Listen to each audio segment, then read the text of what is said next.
Hello everyone, I'm Fred Yu, a backend developer with SetSchedule based from the Philippines, and welcome to my episode of Meet the Developer. I'm excited to share with you how certain parts of the application works, but first, let me introduce what I do as a backend developer. In my line of work, I'm like a mailman. We have different applications that need to talk to each other, and I ensure that happens and that they get what they need from each other and from our servers.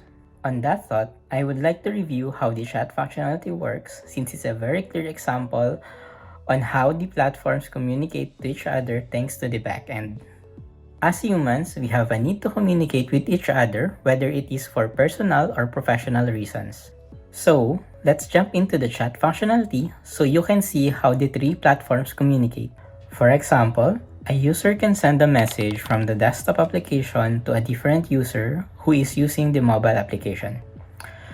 As you can see, the system has no problem passing along the chat even though the application is being used on two different platforms. This is possible because of the backend. As you can see, it's very easy for the platforms to communicate, but the inner workings are a bit complex. I would like to discuss the relationship between the backend and the frontend by discussing the chat more in depth. Now, typically, frontend and backend passes messages to each other via the API request that is initiated by the frontend.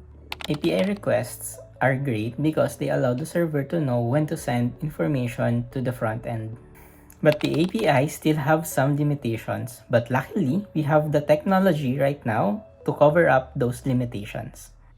For example, in chat, if the front end is responsible for requesting the new messages that came in, this could overload the server because the requests have to come in on a consistent basis for the front end to receive the new messages that came in. So instead of using API request for this, we use the technology called SignalR.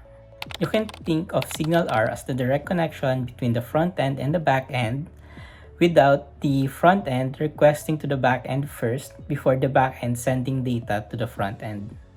This way, whenever a new chat comes in from any of the platforms, the back end can notify all of the other platforms without the need for them to contact the server first. In this way, SignalR allows the front end to listen for new messages without the need for it to constantly send API requests to the server.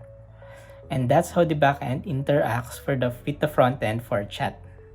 That covers everything for this episode. Again, I'm Fred Yu, backend developer with SetSchedule. We'll see you in the application.